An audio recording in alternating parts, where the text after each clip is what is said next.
Hello, I'm Alexandra Mork, and welcome to the Campus News for Monday, November 4th. Students dressed as everything from police officers to Spider-Man competed in a Halloween costume contest last Thursday.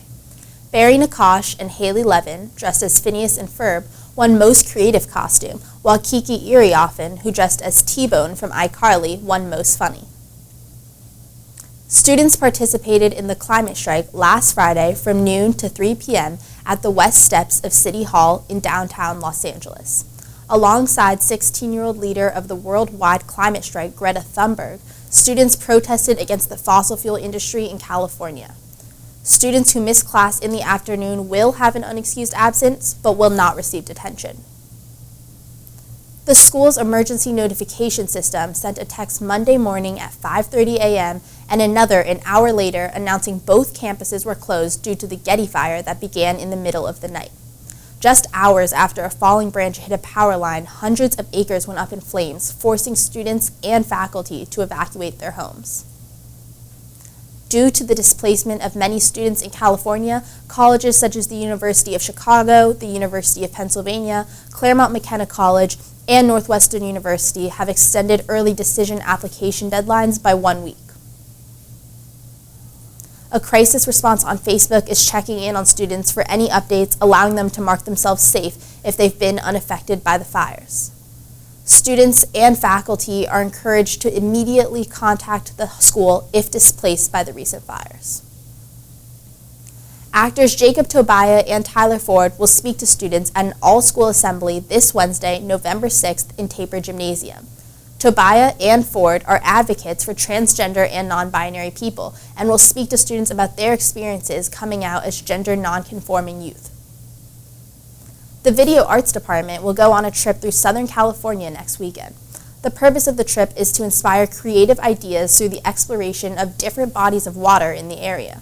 Students will get to see various sites around California, such as the Salton Sea, as well as stay in an Airbnb in Palm Desert. The trip as a whole is 6 days long, split up over 2 weekends. For more information, contact Jesse Cheehawk or Reb Limerick in the Video Arts Department. Upper School Dean Beth Slattery was appointed to head of Upper School, taking Laura Ross's position as Ross becomes associate head of Harvard-Westlake.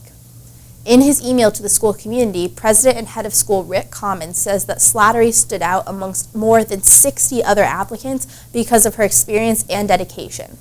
Slattery will assume her new position on July 1st, 2020. I talked to her about her new position. Slattery says that although she initially thought she would go back to working in college admissions, she recently decided that she wanted to continue her career at Harvard-Westlake. I've loved being here, and I love the relationships that I have with kids and with parents and with the faculty. And so after 15 years as a dean, this was just a natural next step for more challenge, but also getting all of the wonderful things about being a dean and connecting with all those different people. While Slattery acknowledges that her job responsibilities will shift as she begins more faculty oversight, she believes that she will still use her skills as a problem solver in her new position.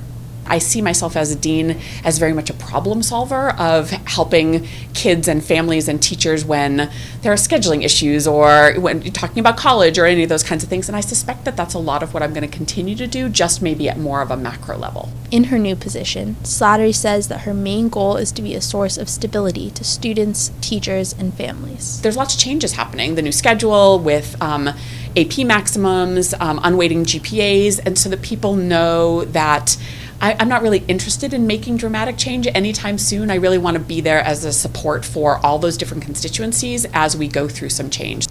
She also adds that she will continue to support her current students in any way possible as they transition to a new dean next year.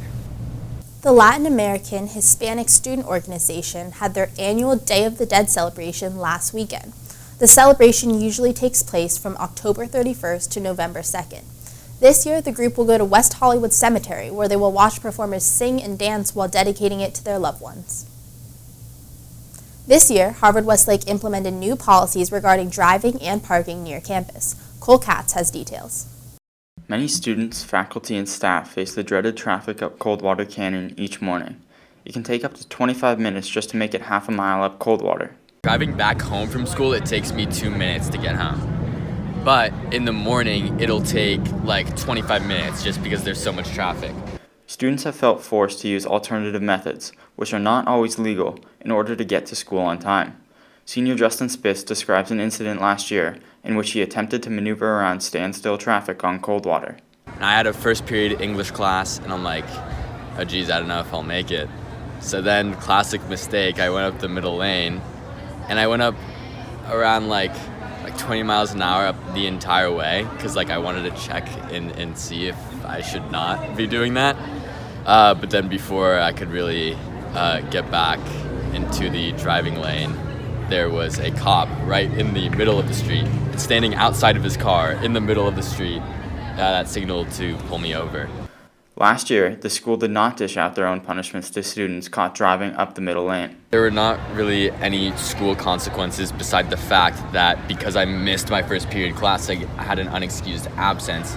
However, this year the school has implemented new rules regarding parking in the area surrounding school and has begun to crack down on students who decide to drive up the middle lane. Senior Diego Ahmad is one of the students who has been affected by the new parking policies. I knew that we weren't allowed to park on Halkirk, so I thought if I just parked by Ralph's, it would probably be fine. So what happened was the security guards pulled up next to me and said, "You can't park here, get back in your car and follow us to campus." They took me to campus and had me park on the track. They took a picture of my ID to send to Mr. Church for later, and then I was just parked on campus for the rest of the day. I honestly just don't know why we aren't still allowed to park on Halkirk. I had been doing that for the last 2 years, and I'd never had any trouble with it. I didn't know that the neighbors had any trouble with it since it was all in the legal parking zones, so I guess I don't really understand why the administration has changed that policy. Head of Security Mr. Damate says that these policies are being implemented because of past incidents between students and neighbors. Throughout the years, and I've been here for almost 30 years, there's been a lot of issues in the street with kids parking in front of driveways, kids being rude to neighbors, dropping trash, what have you. Even some other bad things, maybe some bad things, if you know what I'm saying. So we want to really tighten all that up for our neighbors and more security for you guys. Ultimately, these new rules are meant to ensure the safety of students. It's a huge violation. You get a head-on collision. There's been a lot of accidents out there. I've been witnessing people getting killed out there hitting parked cars in my tenure here, being here almost 30 years. However, students are not the only members of the community affected by these policies. We get teachers too. And then Mrs. Ross or Mr. Commons deals with that if we catch a teacher doing something wrong. So it's not only after you guys. Actually, the last couple of days I reported more teachers than I did than kids, but that's okay. The school hopes that the strict enforcement of driving in the area surrounding Harvard-Westlake will cause members of the community to abide by their new policies. For Campus News, I'm Cole Katz. And that's the Campus News for Monday, November 4th. I'm Alexandra Mork. We'll see you next time.